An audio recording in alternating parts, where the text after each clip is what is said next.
Tonight's board workshop session. My name is Brad Gottschall, your Lower Paxton Township Manager, and in typical fashion I'll give a brief overview of tonight's meeting before we begin, particularly for the benefit of those who may be watching at home this evening. Immediately after public hearing, submitted comments, the board will entertain a presentation and hold a continued discussion on the Union Deposit pedestrian study performed by HRG, the township's engineer. Next, the board will entertain a presentation and hold a continued discussion on crossing guard services. And finally, before hearing closing announcements, the board will take action on improvement guarantees. And at this point, all the members of the board are seated and prepared to conduct business. Thank you. Thank you, Mr. Gottschall. I would like to call this meeting of the Lower Paxton Township Board of Supervisors to order, and would like to ask everyone to please rise, and Supervisor Chrisman will lead us in the pledge. I pledge allegiance to the flag of the United States of America and to the republic for which it stands, one nation under God, indivisible, with liberty and justice for all. Thank you. Thank you very much. This is the time that is normally set aside for public comment. I would like to announce that prior to this meeting, the board did meet in executive session to receive information from the township manager, and we will be meeting in executive session following this meeting to receive information from staff. In terms of public comment, because of the ongoing coronavirus pandemic, this building has been closed to the public, and we have been taking any public comment that you might have by phone call or email. We certainly invite residents at any time to email us, call us directly as supervisors, or call the municipal building here. We'd be happy to respond to any questions or concerns that you might have. We are very hopeful that by the time the board meets in June, we will be able to again open our doors and have public present at these meetings. So let's keep our fingers crossed.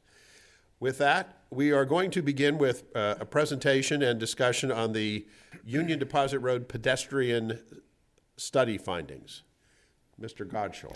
Yes, Mr. Chairman, members of the board, with us this evening through telephone, cell phone again, we have Eric Stump of HRG. Mr. Fox is not going to be joining, so Mr. Stump will take us through this continued discussion on the Union Deposit pedestrian safety study.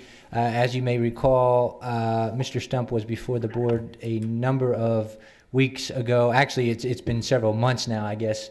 Time flies, but he was before the board to give a presentation on HRG's study up until that point, which included a number of recommendations on Union Deposit corridor to enhance safety, and the board at that time had asked HRG to come back and kind of represent, if you will, an updated study. So with all that said, Mr. Stump is on the line. I see we're having some technical issues. Yeah, the meeting documents are defaulting to the township's.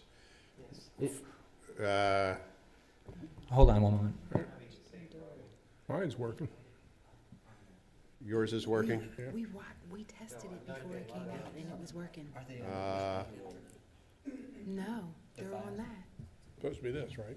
Why is it doing that? He has to Yes. sign in again. Yeah, the HRG letter. They're on the, yep. Do we know where they are? You watched. Let me just see. Close it out.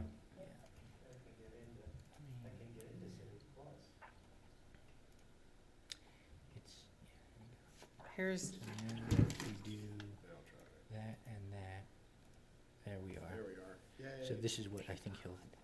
I think that's what he's going to. Yeah. Okay, thank you, Brad. And then this one is the memo. If he references the memo. Okay, thank you. sorry.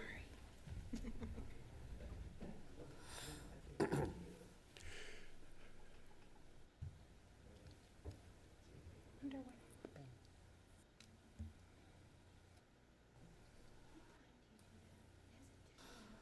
what happened.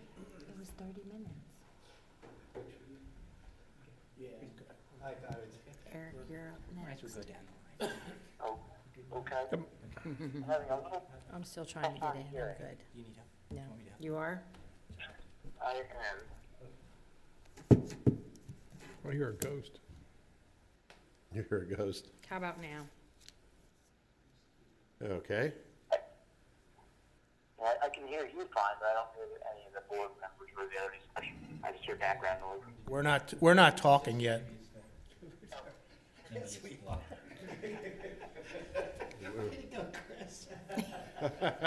Trying to Heard see. Brad talking there for a little Oh, bit. that's much better.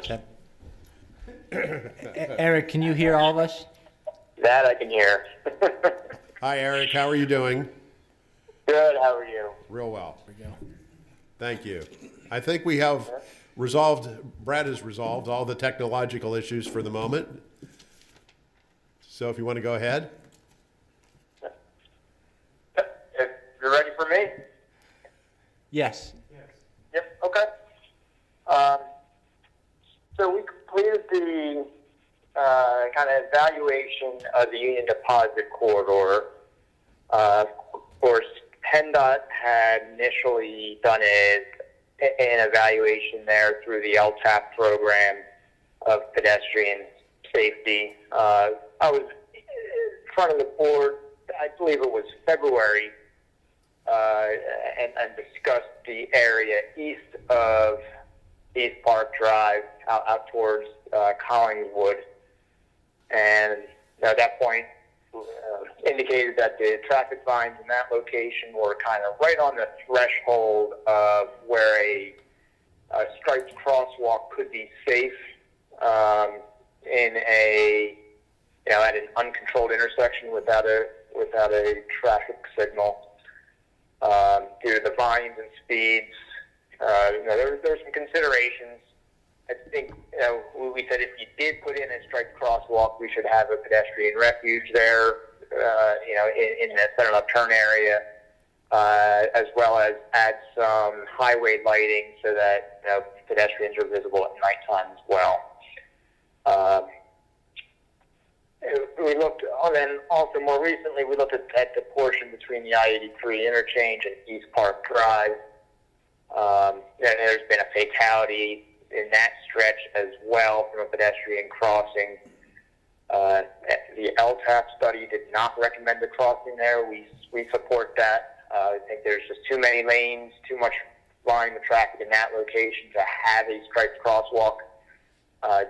Don't think, even with the appropriate markings and treatments there, still wouldn't be safe to cross there. So we're recommending, consistent with the LTAP study, of looking at methods to deter pedestrian crossings there and really encourage them to cross down at the traffic signal where it's safer, and conflicting movements are stopped or yielding to the pedestrians. We're also recommending some pedestrian enhancements at that signalized intersection. And so if you see the PDF that I distributed titled Meeting Documents, the first page of that kind of illustrates that the area between the interchange and East Park. In the bottom right corner of that exhibit, there's an example that's taken from Derry Township, where you have kind of a bollard system in the median with some chain link between it, with the intention of deterring pedestrian movements. That particular system is lighted. It wouldn't necessarily need to be lighted, but I would want the system to be visible at night. So again, we're recommended either lighted bollards or some sort of highway lighting to make sure that, if we were to put bollards in or some system like that, pedestrians can see that from the side of the road, even at nighttime conditions, so that they're not trying to cross the road and they get stuck in the middle, where they didn't realize there was a chain there or whatnot, and there's really not enough room to get out of the travel lane.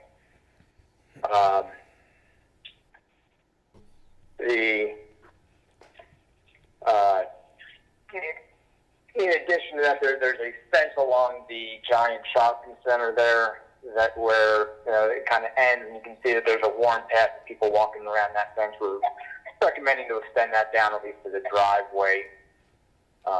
That's shown on that exhibit then as well.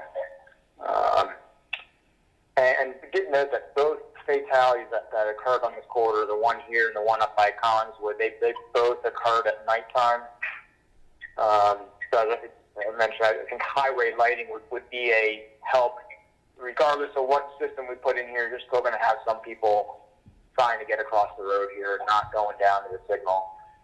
Even though we're a little reluctant to have highway lighting and almost encourages maybe more pedestrian activity, I think it's worthwhile here just to illuminate the road and make it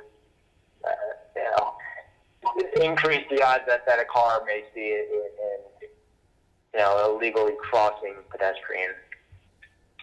There are existing no pedestrian crossing signs here at the intersection. That's signs to use the crosswalk. But certainly from our field views, we've continued to see numerous pedestrians crossing, right in the middle of the block there.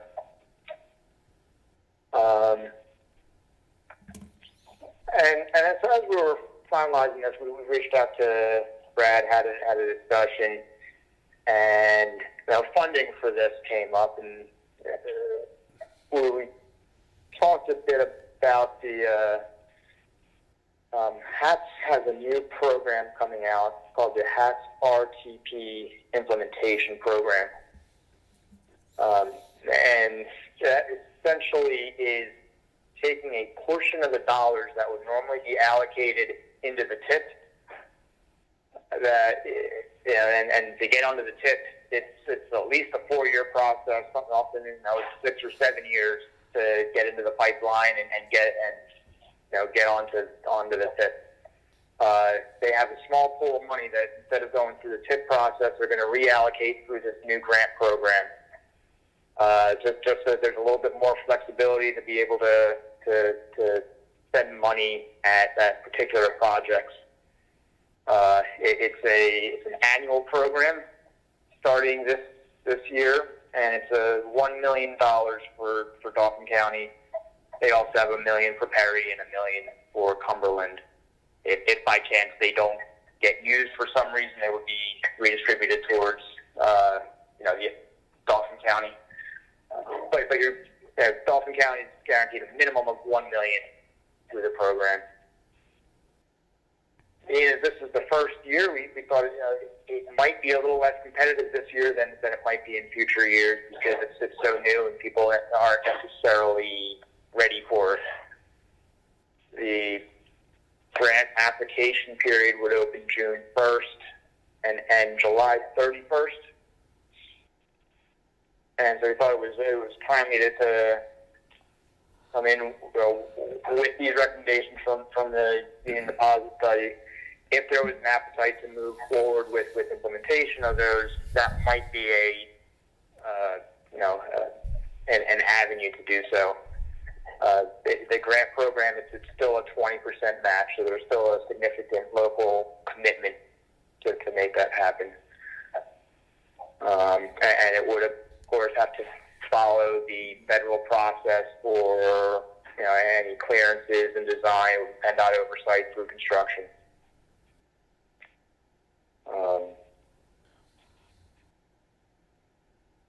And so we got talking, would this portion of Union Deposit Road be a good candidate for that? Would the Collingswood crossing that we talked about previously, that's shown on page 3 of that exhibit, or that meeting documents PDF, or we kind of showed a pedestrian island and crosswalk.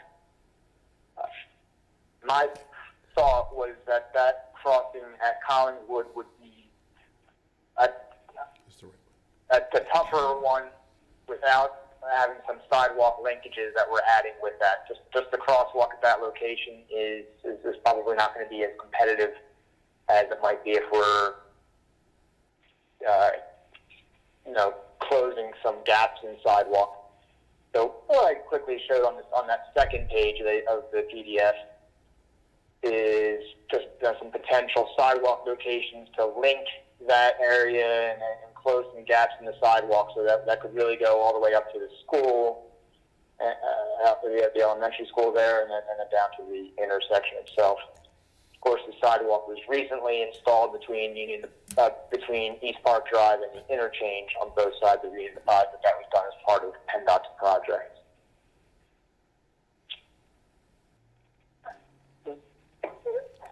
And so, the question we had was, we've had these recommendations here. Is there a desire to move forward with this locally? And secondly, does that seem to be the right avenue? If so, we could look and carve out the cost a little, refine the cost a little bit better. I have some ballpark costs in our memo, but if we were to move forward with the grant application, we'd want to refine those further. Just a few comments, I think, on what Eric had mentioned this evening.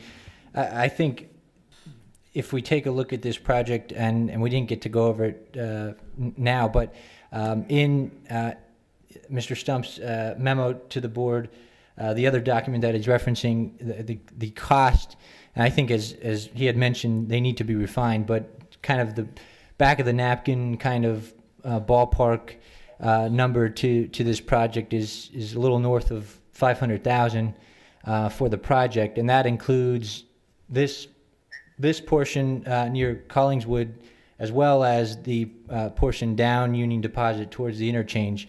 So it is a pretty large project, but it is a costly one. And when we talk about $1 million grant countywide, doesn't go very far, particularly when you have a $500,000 applicant in the mix. So early on, Representative Lewis had approached me and the township about the issue here on Union Deposit, and wanted to see what we were interested in doing about it. And at that time I had mentioned that the board was obviously aware of the issue, but we had no dollars put aside to do anything.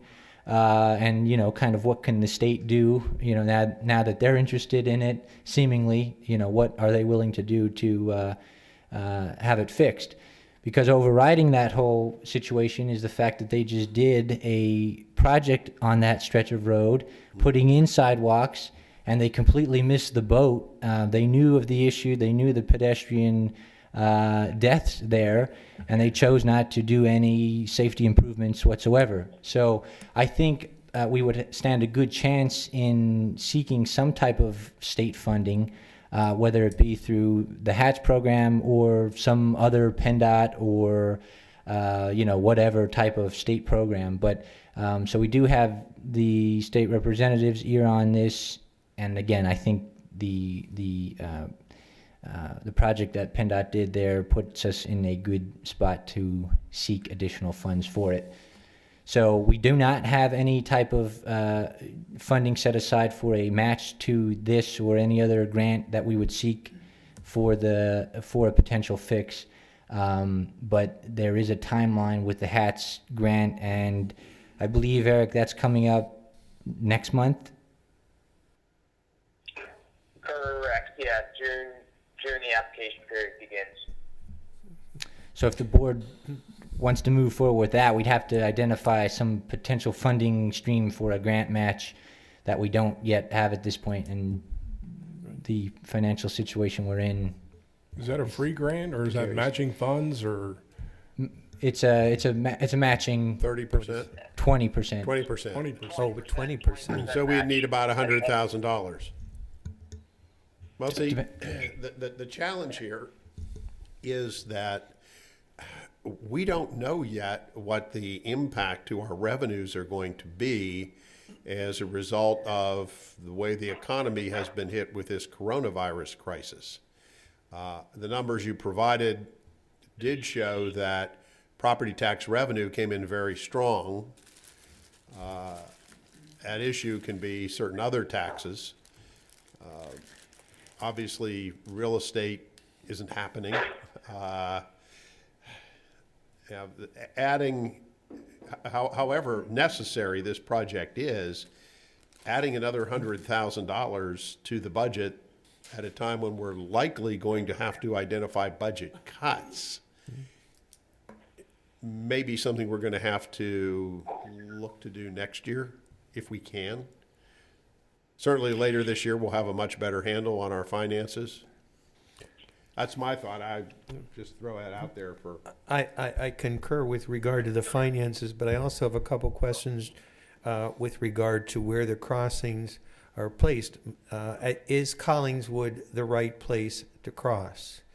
And where are, and again, I know that one of the issues, and Brad, you've identified that, is PennDOT's mistake with regard to putting sidewalks. Even if you cross there and head toward Southside Elementary, you don't have sidewalks going that direction anyway because they're not in front of the apartment complex that lead up to the school. So even if you, are there sidewalks coming, and this I can't remember, I think they're on one side, coming down Collingswood, are there sidewalks? So, and I don't know if anyone, Robin, Yeah, there is there on one is. side? Yeah, on the one Yeah, side. there are sidewalks along Collingswood coming down to the intersection. They go down to 4700 Union Deposit And there then they to cross the over office there, buildings. Yeah. And I do want to, before we get too far, I want to put a point of clarification. When Brad mentioned it was about $500,000, that was for the portion between East Park and the interchange, and then also the crossing at Collingswood. But the sidewalk we're showing there on page 2 in the red Yes. it was not included in that number. That's probably another $300,000 to $400,000. Although we didn't do a concrete estimate on that because that wasn't really part of the initial ask. But we just thought, it didn't make much sense to have that crossing in Collingswood without having that sidewalk linkage. Yeah. Well, my concern is the total amount of dollars that would be spent it would be the total dollars spent with the reaping what benefits at the cost. Eric, I went out there a couple weekends ago, and at the intersection, I noticed that there's no button that you can push for the pedestrian to cross that has like the hand, that tells them, like the reddish orange to stop and then the white to go. Would that be one of the enhancements that you would look into doing at the intersection? Yeah, that was a recommendation to replace that with the walking man symbol and the hand, rather than just relying on the red, yellow, green indications there, and really providing proper pedestrian times to cross there. I think without those symbols, a lot of the pedestrians aren't pushing the push buttons, and that's certainly what we observed. And so when it turns green, they think there's enough time to get across, and then there's really not, because the signal doesn't know that they're there because they didn't push the button. Push buttons to walk are a lot cheaper than. Yeah, and I'm wondering maybe if they would feel safer if they could push that button, knowing that they could cross there because the hand is telling them, when to go. Because there was somebody crossing at the time. It was a Saturday afternoon, and it was kind of hairy for him to cross. So I think that enhancement would definitely maybe make them go to the intersection. Robin, a push button addition by PennDOT would save thousands of dollars here. Oh, definitely. Yeah, definitely. I was surprised that there wasn't one there. And because I was watching this person crossing and he was kind of dodging, trying to look which way is going first, which way. And when I saw that there wasn't any hands, I thought, well, maybe if they did have something like that, that would definitely make people go to the intersection to use that device to get across. And we do have some intersection enhancements there for that crossing. That piece of it is valued at about $50,000. So for the upgrade, the push buttons, provide the handman signals, do some ADA upgrades and push button accessibility, and we were suggesting restriping the crosswalks to be the kind of the piano key style that stand out a little bit more, just to increase the visibility for motorists approaching the intersection. And just all trying to get that pedestrian to feel safer crossing there rather than somewhere else. Can't we simply ask PennDOT to do it? It's their equipment. All we want to do is ask them to put an enhancement on it. The traffic signal is municipally owned. It's actually the township signal, even though it's on the state road. Could we do this in a couple, 3 phases? Yeah, that sounds like a. Yeah, that was a thought of it. That maybe the first page is phase 1, the second Right. page is phase 2, so forth. Can, 20% of $50,000 is a lot more doable. Right. can I just get some clarification here? This is Chris Judd, Eric. I'm trying to get my head around the pedestrian crossing. You guys don't recommend pedestrian crossing for Union Plaza between 83 and East Park Drive. But there is another potential crossing that is part of these estimates? There is, yeah. There's a potential crossing east of East Park Drive. Right. Okay, and I'm looking at it. That's the one in red. You got it. Yep. Okay, but I don't see, I mean, is that recommended or not I don't see a lot of elaboration on that, and I don't see in the pricing, I see highway lighting up, which is between $250,000 and $350,000, and the median roadway barriers, which is $100,000 up to $150,000. So I don't see that in the cost anywhere, or whether we need to seriously consider that, or what you recommend as far as that potential pedestrian crossing. So we had prepared a separate memo that was from December 4th of last year that spoke specifically to that crossing and that area. That had some costs in there. And if you see the third page of the meeting documents PDF, is an exhibit that was developed as part of that memo that details how that crossing could be installed, Right. with the pedestrian refuge there, some signing. I remember that. I just didn't know if we were putting that aside, or that's still. So that is still. Is that something we should plan for? That's an additional cost, not on anything in front of us right now. I think that was part of the discussion here. It was, should we move forward with that as part of the grant application, or does that get kind of tabled as a phase 2 when we focus on the area between 83 and East Park as phase 1? If you recall, board members, that last time Mr. Stump was here, this was, as you recall, part of the presentation, but the board hadn't embraced that particular portion of the project as much as it did the improvements further west on That's- Union Deposit. So you kind of gave the marching orders to come back and harden, So the for the now, other we portion. have set aside those kinds of pedestrian crossings. For now, we have set those aside. I mean, not necessarily set them aside. As he had mentioned, it could be like a phase 3, if you will. If we want to do it in phases. Oh. It's not. If you read their memo that they had prepared back in December, it was a recommendation, but it wasn't a glowing recommendation. It's not. It's not as though they would point to this particular improvement as being It the was one that would something solve. we had but- to do our due diligence and look Right. at. So before us right now, we're just talking about these other non-pedestrian crossing steps to be taken. It was my understanding the 500,000 included the pedestrian crossing, correct? Right. Correct. Yeah. And the only thing not included in the 500,000 was the additional sidewalk installation, which adds another couple hundred. So you're really up to 700,000. If there's $1 million pool available, we're not going to get 700,000 of it.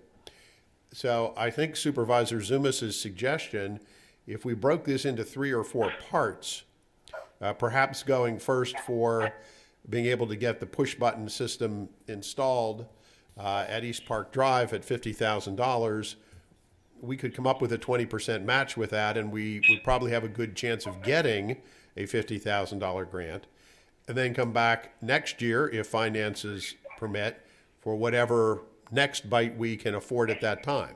If we can do it in 2 bites, we do it in 2. If we don't have the money, we do it in 3. If we don't have the money, we do it in 4. Right, that's what I would. As long as we can make progress on it.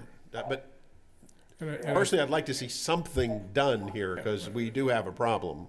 And I think if you start with the push button, at least that's a start, and if the residents know that it's there, I think they'll feel more secure to, to go across there at the East Park Drive intersection. Which is really where we would prefer they cross anyhow, Right, at the 'cause it's signalized lighted intersection. where the other sections aren't lighted right now. I think we'd have a better chance of getting 3 grants at a lesser amount than one big one anyway. Yes. I agree.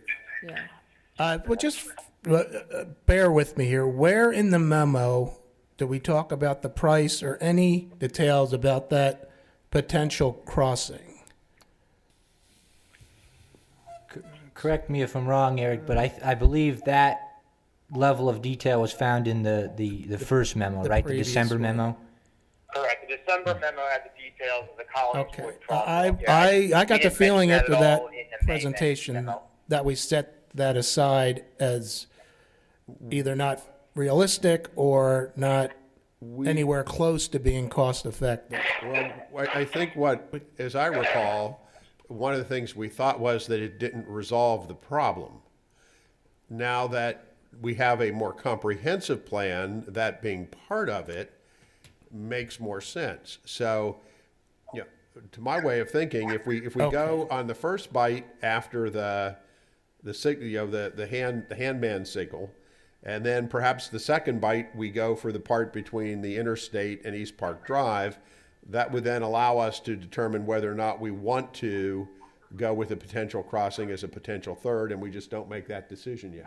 I understand. We don't need to make all the decisions at one time.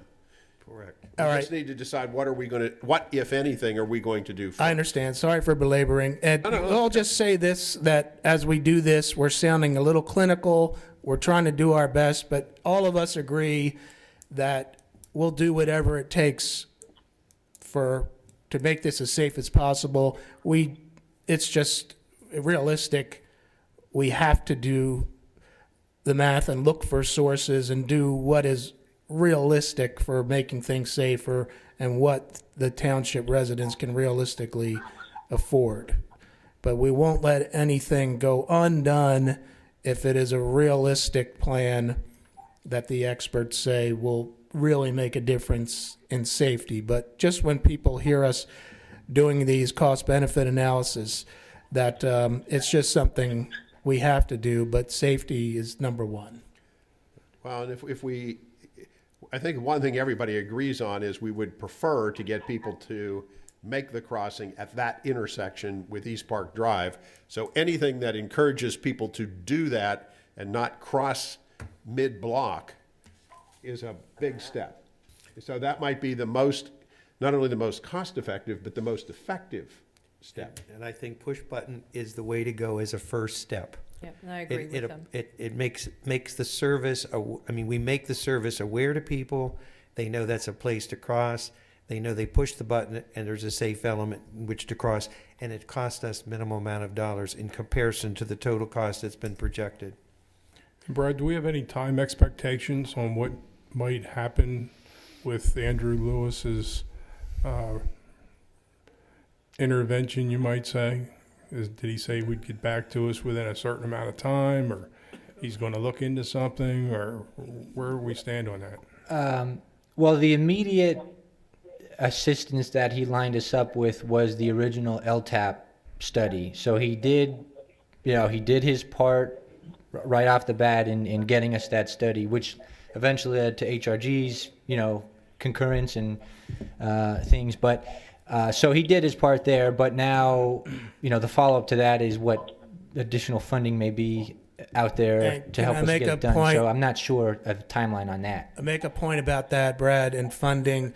There was a Senate hearing today on transportation, and we learned that we're probably now $800 million, close to $1 billion behind. PennDOT's budget is now in arrears when it comes to projects, up to nearly $1 billion. So just so we don't put Representative Lewis in a place where it's not terribly realistic, we have to just note for this project and for all of our road needs, the liquid fuels revenue, which we get for our other road needs, is way down. So I'm sure nobody's surprised. So Everybody's in the same boat. just, yeah, Everybody's just in the going same boat. forward, We're all in this together. for a little while, it's going to be really, really, really hard to get a lot of money, probably for projects. So unfortunately, that's the reality we're facing, and doesn't mean we don't try, but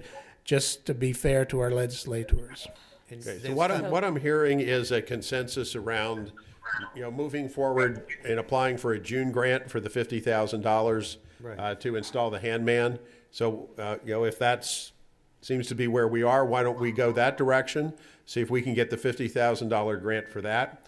And Leanne, in anything we put out on this, it would be a good idea to use some of these graphics and say, this is the first in what the supervisors envision as a 3 or 4 phase project, so that folks who are rightly concerned about safety here know that this isn't all we're going to do, that we're still committed to finding the funding for the rest of it, but we want to get started. And that as far as communicating, we got to also make the point that all of this really is to try to change behavior.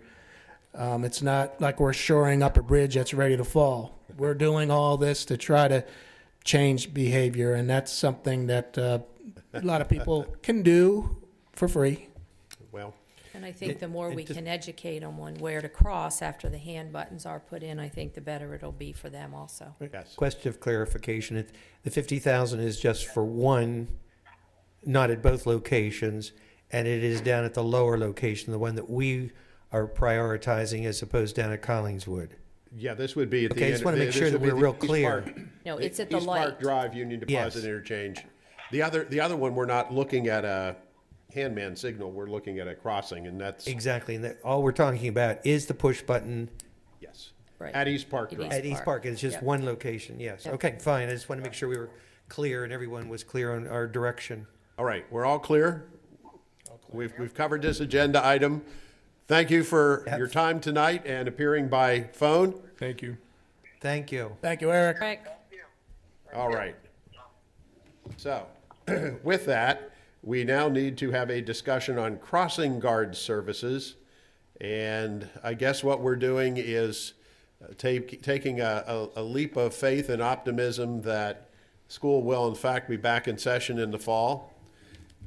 I guess a lot remains to be determined before we get to that point. Director, good to see you. Good evening, Chairman, members of the board. So I'm back in front of you to talk about crossing guard services from All City Management. And the reason for that, there's several actually that I'll step through. Back in May of 2019, we did place an ad in the local print media asking for applicants for crossing guard positions, full and part-time. We received none. As a result of that, I met in front of the board back on August 13th of 2019 and briefed you then and had some concerns moving forward, but I think we had staffing that we could supplement a little bit with the police department at that point to get us through. However, more recently, within the last month, two of our crossing guards, one of which spoke, I believe, at the August meeting, Mr. Payne, indicated that he's no longer willing to continue to work as a crossing guard. I think he's ready to retire. And also Miss Dolores Roberts has indicated once again that her intent is to work part-time only moving into this next school year, depending on if that in fact happens. So it's kind of putting us in a predicament here. We've attempted to hire locally, we're unable to do that. So I just wanted to refresh some of the cost of the program through All City Management. Again, I've been in, as recently as today, I've been in contact with the Swadera Township Director of Public Safety. They've been utilizing the services of All City for quite some time now and indicated once again that they have not had any issues with them. So just to give you some quick numbers, and then I believe a representative is on the phone from All City Management. So the township expense currently, we have budgeted at $14,000. We share that expense for the crossing guards with the school district of $14,000, so $28,000 annually. The projected cost, again, associated, and these costs have not changed, thanks to All City Management's agreed to give us the same deal as they did in the last estimate. So township expenses with the third-party management would be $17,609, and that would mirror that for the school district as well, bringing that total to $35,219. So ultimately, what we'd see on increase for the township's expense in the crossing guard arena, as well as the school district, would be $3,609.50 from each to move over to the All City Management and have their folks take care of the crossing guard issues that we're having, of which we would be looking at 3 crossing guards, 2 hours each day, 180 days annually, with some schools, the days off based on the 2019-2020 school year. There's some days listed off. So as we move down through here, their billing rate at All City Management is $32.61 an hour. That covers their training, their supervision of these folks, as well as their workman's comp and other things. So at that rate, that we'd be looking at 6 hours a day, 81 school days, with 486 total hours from August to December of this year. So this was also calculated last year for that same time frame, because we were dealing with a budget that was already ongoing. So with that, 486 hours at $32.61, that would bring us to $15,848.46 for this school year, if it does in fact take place and we go back to school. So that's where we are with their estimates and their quote. And Mr. Gutschall, I'm not sure if he's on the phone with us. Yes, sir. Mr. McCosker? Oh. There we go. Sir, say again, please. Yes, how can I help? I was having some difficulty hearing some of that, so my apologies. It's coming through a lot better right now. Okay, my apologies. So, Director- sir, I covered the quotes that you had given us back in February, March, April, May timeframes when we were discussing back and forth, and the hourly rate that we were speaking of most recently did not change at $32.61 an hour. And I know there were some questions with the board last time, and trying to recall a few of them. I know that we have a local representative who lives in Elizabethtown, if I'm correct, that is the manager, so to speak, of the services in this area, correct? Yeah, from what I know, it's Brenda Robinson that would be overseeing this program, and she's our supervisor for the SOTORA program. Okay. And the training and workman's comp and all the other associated fees with the crossing guards are covered under the estimates that you had provided, the quote. Exactly.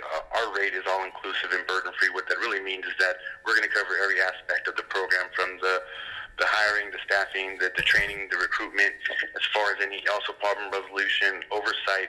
And really, what we're going to be doing is becoming just a management party for you. And the pricing we have includes everything, including liability insurance, workman's comp. Should anything happen in the event that there is an injury, All City Management Services would handle the claim directly and therefore protect the city or the township's budget from that, any type of claim of that nature. Any questions that for me, members of the board, or for the gentleman from All City? I have a question, Adam. I never saw anything on our Facebook page or the police department's page. So you said we advertised in the local paper? Yes, it was published with the, let's see where it went here. I want to say it was the Herald. Okay, so I guess my question is, I thought maybe we should have Yes, started Daryl. with local social media right out of our own town. You know, because that's what people follow here in the township, the police department, Facebook, the township Facebook. So, Mr. Acosta, where do you advertise in order to get the representatives to come and apply? That's a great question. So normally what we do is we use I want to say the Glassdoor, we use Indeed, all the hiring formats. What we try to do is making it regional to your location. It's going to be anywhere within your city and then the surrounding cities. What we even try to do in some cases, we try to work with local, let's say if there's any colleges or even universities nearby, any senior centers in the area, we work with those, all providing them. What we do is leave it's kind of like if your job needed, like little postings, and with our number on it, we leave them at senior centers. We try to work with the local paper if they have any advertising. We try to work with them, but mostly we try to hit all of the online job platforms that are out there for people searching, and then what we do is narrow down where they're located, because ideally for us to have the most success with the program, we need the guards to be living in the area that they're going to be servicing.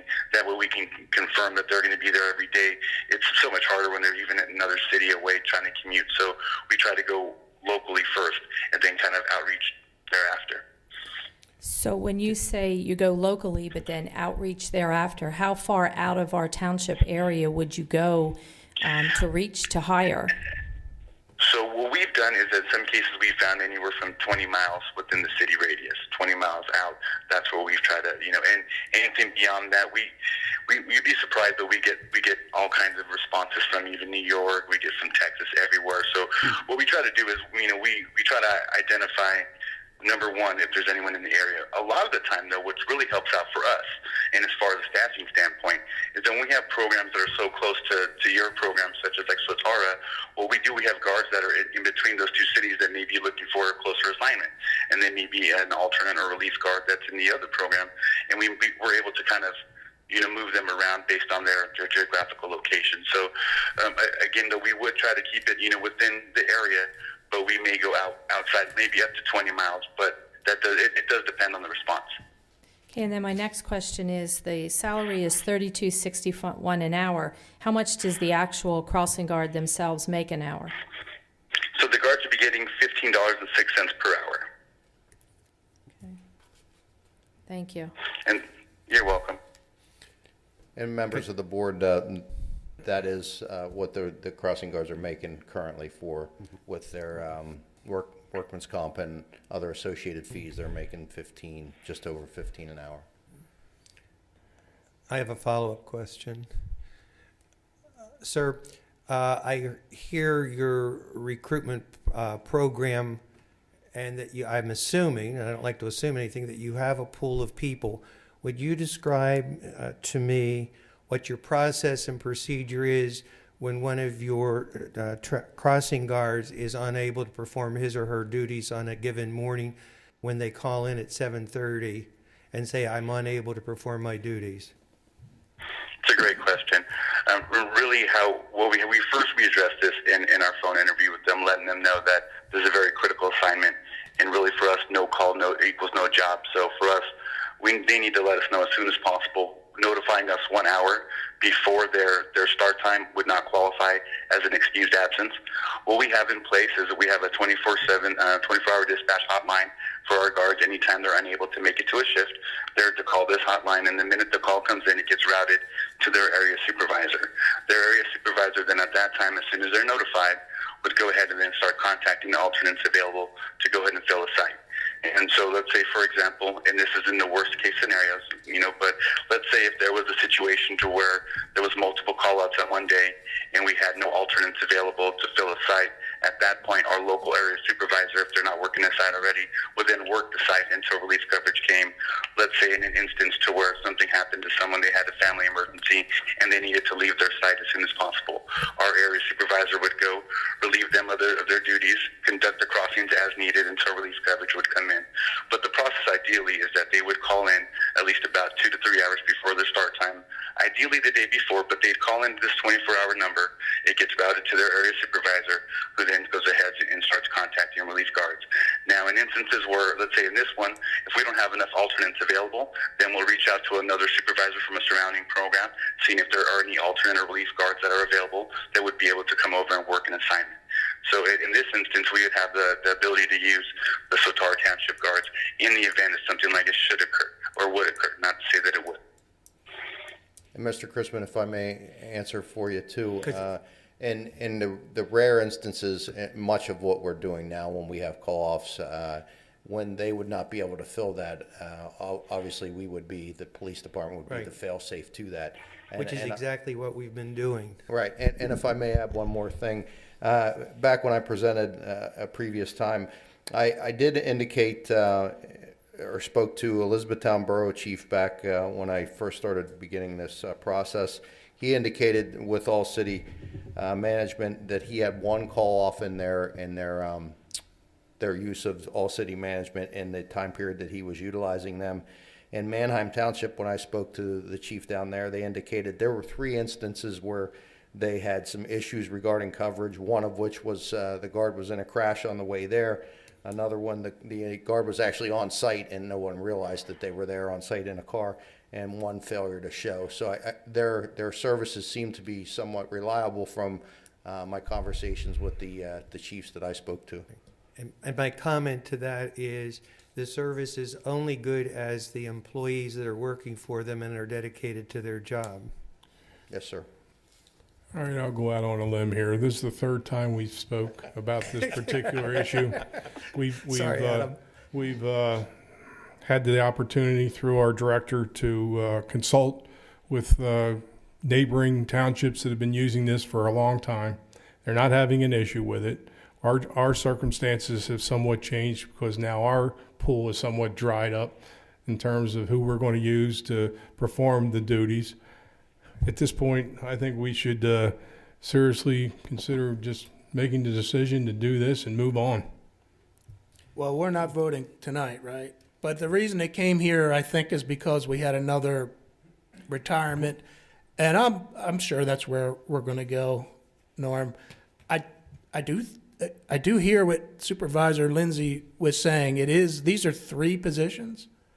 Well, right at this point, it's 3 positions overall in the Yeah, township. So the 2 in essence, we're looking at 1.5. We have One some and a half. part-time. One would like to be part-time, one is retiring. So, but 3 positions. And I can see having to answer to people, you could not find 3 people in this entire township to work 2 hours a day as a crossing guard. And obviously it is hard, or we would have been able to do it.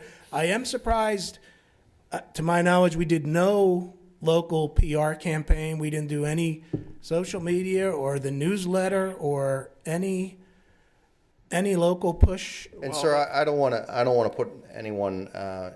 I believe we did, but I can't say it's been back without the documentation in front of me. Well, it's okay. I would guess in today's day and age, I would have touched base with and attempted to do that, but I can't say Well, 100%. the point is, we probably did not do a concerted effort, and what the point I'm making is, even if we did, because again, it's going to be hard for people to believe that we couldn't get 3 positions filled or 1.5.